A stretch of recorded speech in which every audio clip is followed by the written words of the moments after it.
জিন্দাবাজার আইমু আর ইনয়া জামা পড়তাম না, এটা অস্বাভাবিক বিষয়। গাফল লইতা তো ওখানো দেখরা।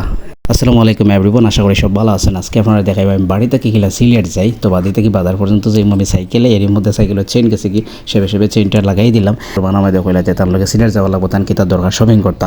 তো আমি ভাবলাম যে বাজার পর্যন্ত যাই সাইকেলে, ওখান থেকে যাইমু গিয়া গাড়ি আর রঞ্জনদার দোকানের সামনে ওখানে সাইকেলটা কিনলাম, রাখি আবার বের হয়ে গেলাম এখান থেকে। এরই মধ্যেই আমি চিন্তা করছিলাম যে গাড়ি ভাই মনে, তো গেলাম স্ট্যান্ডে গিয়ে দেখি গাড়ি ঠিকই আছে কিন্তু প্যাসেঞ্জার নাই। আর ভাবলাম পাবি এক গাড়ি তুটলাম কই যে ওখান থেকে যাইব কি, কিন্তু না, দুর্ভাগ্যবশত হইল না। এরই মধ্যে আমি পাইছিলাম রাজু ভাই, সন্টিপুল যাইতে দুজনে গফ করলাম। এরপরে এখানে সেলফি ব্রিজে আইছি। সেলফি ব্রিজে যাওয়ার আগে তাই হইলে যে তুমি কি তো অফারে যাইতে না অফারে, আমি বললাম যে অফারে যদি যাও তাইলে যাই গিয়ে হলো। তো জিতুমিয়া পয়েন্টও আইয়া, যদিও আমার গন্তব্য বন্দর, তার নামে গেলাম আর বাইরে থ্যাংক ইউ জানাইলাম যে এই হেল্প করার লাগিয়া। তো আমি চিন্তা ভাবনা করি ওখান থেকে আটটা ধরলাম, ওই হাঁটি যাই গিয়া মন্দির পর্যন্ত। হো যেখানে রুমান আহমেদ তাই না আটটা, তো তান্ডেও আমি পাইলাম এই জায়গাতে গিয়া। আরও জায়গায় যাওয়ার পরে তাই কইরা যে এখন যে আসান মার্কেট যাইতা, তা চলো আসান মার্কেটে যাই, তুমি কি তার শপিং করতে ওখানে দেখে নেবে।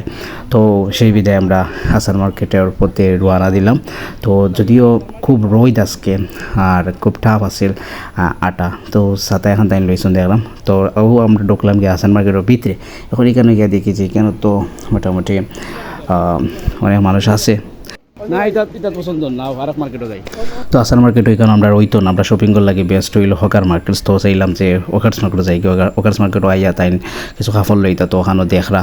এখন চুজ করার পরে এখান থেকে আইছি রিক্সায় এখন যে জিন্দাবাজার করে তার দরকার।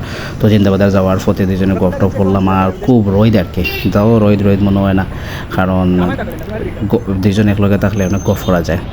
জিন্দাবাজার আইমু আর ইনয়া জামা পড়তাম না, এটা অস্বাভাবিক বিষয়। তো ফাইনালি আমরা নামে গেলাম এই চুয়ারটা। তো নতুন কিছু দরকার আছে, দরকার সারার লাগিয়া।